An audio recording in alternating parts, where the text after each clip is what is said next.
City post live के इस विशेष कार्यक्रम में आपका स्वागत है। मैं हूं श्रीकांत प्रत्युष। आपके लिए एक बड़ी सनसनीखेज खबर लेकर मैं आया हूं और ये खबर मुजफ्फरपुर से जुड़ी हुई है। आप जान रहे हैं कि पिछले एक महीने से मुजफ्फरपुर बालिका गृह की खबर सुर्खियों में है, लेकिन ऐसा नहीं लग रहा था शुरुआत के दिनों में कि ये इतनी बड़ी घटना है। लेकिन अब जब मेडिकल रिपोर्ट छात्राओं की आ गई है, लग रहा है कि ये बहुत बड़ी घटना है। और खबर आई थी शुरू में कि 41 बच्चियों के साथ गैंग रेप हुआ है, लेकिन मुजफ्फरपुर की एसपी का कहना है कि अभी केवल 21 लड़कियों की रिपोर्ट आई है, मेडिकल रिपोर्ट। 20 लड़कियों का भी रिपोर्ट आनी है और 21 लड़कियों की जो मेडिकल रिपोर्ट आई है उसमें से 5 लड़कियों के साथ रेप नहीं हुआ है, यानी 16 लड़कियां रेप की शिकार हुई हैं और 20 लड़कियों की रिपोर्ट अभी आनी है। तो जाहिर है एक बहुत बड़ा मामला है। अपडेट उसमें भी जो बालिका गृह मामला, देखिए, जो मेडिकल रिपोर्ट हमने पटना में मेडिकल बोर्ड से सब लड़कियों का मेडिकल एग्जामिनेशन करवाया था, तो उसमें 21 लड़कियों का मेडिकल रिपोर्ट हमको मिला है। तो उसमें तकरीबन 5 लड़कियों का ऐसा आया है कि जिसमें कोई रेप का उन्होंने नहीं दिया है। लेकिन बाकी जो रिपोर्ट है उसमें जो टर्म है दैट इज़ के possibility of sexual contact can not be ruled out, so that is the term which has been given. तो और बाकी हमारे पास एविडेंसेस हैं, जैसे लड़कियों का 161 का बयान है, 164 का बयान है और ये एविडेंस है। तो उसके आधार पे ये प्रूफ होता है कि उनके साथ गलत काम हुआ है। और जो हमारे पास अभी तक एविडेंसेस हैं उसके आधार पे हम जो भी अभियुक्त पकड़े हैं, जहाँ बाकी फरार हैं, उनके लिए भी हमारी छापामारी चल रही है। जो पकड़े उनको चार्जशीट कर रहे हैं। प्रेगनेंसी को लेकर क्या है? प्रेगनेंसी, किसी भी लड़की का प्रेगनेंसी का कोई भी रिपोर्ट पॉजिटिव नहीं है। एक बात और सामने आई है कि पहले ही किसी को इस तरीके से पीटा गया था कि शीशा कम टू डेथ, उनका बॉडी डिस्कवर किया जाएगा। एक लड़की ऐसा बोली है बयान में। क्या कहा कि ऐसे लड़की को मार के दफनाया गया है, जो बयान दिया था लड़की ने। अब उसकी पुलिस जांच कर रही है। जब तक हमको कोई कंक्लूसिव एविडेंस उसके बारे में नहीं मिलता है तो उसके बारे में कुछ भी अभी हम आपको नहीं बता सकते हैं। प्रीमेच्योर होगा कहना, जब तक हमारे पास सॉलिड एविडेंस इस चीज़ का नहीं आता है। उसी बयान के आधार पे पुलिस आगे की जांच कर रही है। बॉडी रिकवर करने के लिए कुछ प्रयास भी किया गया, कुछ वो प्रक्रिया चल रही है। 21 में 5 को छोड़ करके सभी के सब 5 के अभी आया है कि उसमें सेक्सुअल कॉन्टेक्ट का कोई एविडेंस नहीं है जो मेडिकल 21 to 41 में मैडम, क्योंकि 41 अभी हमारे पास जो पटना से वो 21 का रिपोर्ट है, 8 का भी बाकी है। बहुसंख्य लड़कियां बलात्कार का शिकार हुई हैं इस रिमांड होम में, लेकिन उससे बड़ी खबर जो आई है वो हिला देने वाली है। ये खबर है कि इस रिमांड होम की एक लड़की ने पूछताछ के दौरान ये खुलासा किया है कि यौन शोषण के लिए जब कोशिश की जा रही थी संस्था के लोगों द्वारा या कुछ बाहर के लोग आ रहे थे, उस दौरान एक लड़की ने विरोध किया था, इसका जमकर विरोध किया था और उस विरोध की वजह से उसकी जान गंवानी पड़ी। उसकी हत्या कर दी गई बालिका गृह में ही और वहीं पर उसको दफन कर दिया गया, बात को बाहर नहीं जाने दी गई। तो सबसे बड़ा सवाल है कि क्या ये बालिका गृह सुरक्षित है बालिकाओं के लिए? आपको सबसे पहले ये समझ लेना जरूरी है कि जो ये बालिका गृह है इसमें रहने वाली लड़कियां अपराधी नहीं हैं, कोई अपराध का आरोप इन पर नहीं है। ये अनाथ हैं या फिर इनके खिलाफ कोई अपराध हुआ है, इस वजह से इनको यहाँ पर रखा गया है। तो ये नाबालिग लड़कियां हैं और इनके साथ इस तरह का यौन शोषण का बड़े पैमाने पर जो मामला आया है वो हिला देने वाला है। और सबसे बड़ी बात यह है कि इस लड़की के बयान से ये खुलासा हुआ है कि बालिका गृह की लड़कियों को डरा धमका कर उनको सेक्स रैकेट से जोड़ा जा रहा था, उनका यौन उत्पीड़न किया जा रहा था और जब विरोध किया एक लड़की ने तो उसकी हत्या कर दी गई। और इस लड़की ने यह भी खुलासा किया है कि उस हत्या के बाद बालिका गृह की सारी लड़कियां डर गईं, सहम गईं और डर से उन्होंने सरेंडर कर दिया। यानी आप भी सोचिए कि जहां नाबालिग लड़कियां रहती हों और वहां पर किसी लड़की की हत्या कर दी जाए इसलिए कि उसने मना किया यौन शोषण होने से या किसी के साथ देह संबंध बनाने से, तो उसकी हत्या कर दी जाए अगर बाकी लड़कियों के सामने, तो बाकी लड़कियां तो दहल जाएंगी। तो ये मासूम और नाबालिग बच्चियां थी, ये दहल गईं, डर गईं और इन्होंने सरेंडर कर दिया और उसके बाद शुरू हो गया सिलसिला यहाँ पर लड़कियों के साथ बलात्कार का। और सबसे बड़ी बात यह है कि जिला प्रशासन को या अधिकारी को, सरकार को, किसी को कैसे भनक नहीं मिली इस बड़ी घटना की, ये हैरत करने वाली खबर है।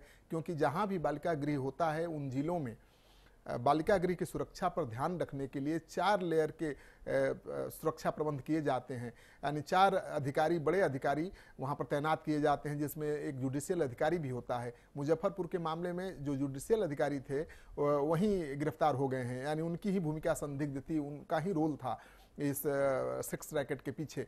तो जब सुरक्षा के लिए तैनात जो अधिकारी हैं, कर्मचारी हैं, वहीं रैकेट में शामिल हो जाएंगे तो फिर बाल गृह में लड़कियों की सुरक्षा कौन करेगा? तो जाहिर है कि जो भी बिहार सरकार की बालिका गृह हैं वो सुरक्षित नहीं है और सरकार को इस पर गहराई से ध्यान देना पड़ेगा। अगर आप अनाथ बच्चियों को सुरक्षा नहीं दे सकते हैं तो बालिका गृह में रखने का क्या मतलब है? ये लड़कियां तो सड़क पर ही ज़्यादा सुरक्षित हैं, क्योंकि सड़क पर घूमती हर लड़की के साथ बलात्कार और गैंग रेप नहीं होता है। लेकिन यहाँ जो आपके बाल गृह में लड़कियाँ हैं उनकी इज्जत बचेगी, ये तो बड़ा असंभव लगता है। तो और भी कई मामले ऐसे हैं, क्योंकि जो सूत्रों के हवाले से खबर मिल रही है केवल मुजफ्फरपुर में ही ऐसा मामला नहीं है, कई ऐसे बालिका गृह हैं जहाँ पर हिंसा की खबर है। वो हिंसा किसी तरह की भी हो सकती है, दैहिक शारीरिक हिंसा हो सकती है या यौन उत्पीड़न से संबंधित हिंसा हो सकती है। तो सरकार को जिन 13 बालिका गृह के बारे में रिपोर्ट दिया है कमेटी ने, उस पर विचार करना चाहिए, वहाँ छापेमारी करनी चाहिए, वहाँ लड़कियों का काउंसलिंग होना चाहिए, उनसे पूछताछ करके खुलासा करना चाहिए। मुझे लगता है कि इस मामले पर संवेदनशील होने की ज़रूरत है, इसको दबाने से कुछ होने वाला नहीं है, बात और बिगड़ेगी और दूर तलक जाएगी। तो बात को यही रोकना है। अगर बच्चियों को आगे शोषण से बचाना है, उनकी शोषण को आज ही यहीं पर रोक देना है, तो सरकार को जो भी इस रैकेट में शामिल बड़े लोग हैं जिनके लिए ये सेक्स रैकेट चलाया जा रहा था, उनके गिरबान तक हाथ डालना पड़ेगा। क्योंकि ये सेक्स रैकेट बालिका गृह के संचालक अपने लिए नहीं चला रहा होगा, या वहाँ के जो अधिकारी थे केवल अपने लिए नहीं चला रहे होंगे। ये बहुत बड़े पैमाने पर रैकेट चल रहा था और लड़कियों ने जो पूछताछ में खुलासा किया है, सूत्रों के हवाले से जो खबर मिल रही है, जिसकी आधिकारिक पुष्टि आज तक नहीं की गई, कि उन्हें बाहर भी बालिका गृह से ले जाया जाता था सेक्स रैकेट में। तो आखिर बाहर कहाँ ले जाया जाता था? कोई रोड छाप के पास तो ले जाती होंगी लड़कियां, कोई बड़े लोगों के ही पास बालिका सुधार गृह से लड़कियां भेजी जाती होंगी, क्योंकि इतना बड़ा खतरा बालिका सुधार गृह से लड़कियों को सेक्स रैकेट के लिए कहीं बाहर भेजना, ये तो बहुत बड़ा खतरा था सुरक्षा के लिए भी। तो अगर इतना बड़ा रिस्क अगर ले रहे थे बालिका सुधार गृह के अधिकारी या कर्मचारी, तो जरूर कोई बड़ा आदमी होगा इसके पीछे। वो बड़ा आदमी कौन है? किसके लिए लड़कियां बाहर ले जाई जा रही थी, किसको परोसी जा रही थी, इस बात पर ध्यान देना पड़ेगा। और ये हिला देने वाला मामला है कि बालिका गृह में ही बच्चियों की हत्या हो जाती है यौन उत्पीड़न का विरोध करने पर, और ये बात बाहर तक नहीं आती है। तो कई ऐसे मामले हो सकते हैं और बालिका गृहों में। और इस बालिका गृह में जो लड़कियां थीं सेक्स रैकेट के विक्टिम थीं, उन्होंने जो आरोप लगाया था सीधे सीधे कुछ लोगों का नाम लेकर, वो गायब भी हो गई, भाग भी गई, वो भाग गई या उनकी हत्या हो गई। ये बहुत बड़ा मामला है, इस पर भी सरकार को गंभीरता से सोचना पड़ेगा, क्योंकि ये रैकेट तब तक बंद नहीं होगा, इस पर तब तक लगाम नहीं लगेगी जब तक सरकार इस रैकेट में शामिल बड़े लोगों पर हाथ नहीं डालेगी। और नीतीश कुमार हर चुनौती को अवसर में बदलने के लिए जाने जाते हैं, और महिलाओं के समर्थन और सहयोग के कारण ही दूसरी बार वो हनक के साथ सत्ता में आए थे। तो मुझे लगता है कि वो हनक बरकरार रखना है तो महिलाओं के भरोसे को कायम रखना होगा। और अगर इस चुनौती को वो अवसर में बदलते हैं, कार्रवाई करके, बड़े लोगों को पकड़ के, उनको बेनकाब करके, तो मुझे लगता है कि एक बहुत बड़ा अवसर होगा उनके लिए। और हम उम्मीद करते हैं कि वो कार्रवाई करेंगे, क्योंकि ऐसी कार्रवाई वो पहले भी कर चुके हैं। पटना के रिमांड होम में इस तरह का मामला आया था और उन्होंने त्वरित कार्रवाई की थी, और प्रेम की सज़ा जिन बच्चियों को दिया जा रहा था उनको आज़ाद कराया था। उनके प्रेमियों को जो झूठे अपहरण के मामलों में जेलों में बंद थे, कैद थे सालों साल से, उनको छुड़वाया था और रिमांड होम में बंद उनकी प्रेमिकाओं से मिलाया था। ये बहुत बड़ा काम किया था, लेकिन वो परिपाटी नहीं बन पाई, वो परंपरा नहीं बन पाई। उसको परिपाटी अगर बना दिया गया होता, वो परंपरा अगर बन गई होती, तो आज बेटियों का ये हाल नहीं होता। तो सरकार को सोचना पड़ेगा कि जो बेटियां अपराधी नहीं हैं, केवल प्रेम की वजह से रिमांड होम में या बालिका सुधार गृह में रखी गई हैं, सालों साल से उनके परिजनों ने उन्हें छोड़ दिया है सजा के तौर पर कि उसने उनकी इज्जत उछाल दी, प्रेम करके बहुत बड़ा अपराध कर दिया, तो उन्होंने छोड़ दिया रिमांड होम में सालों साल से।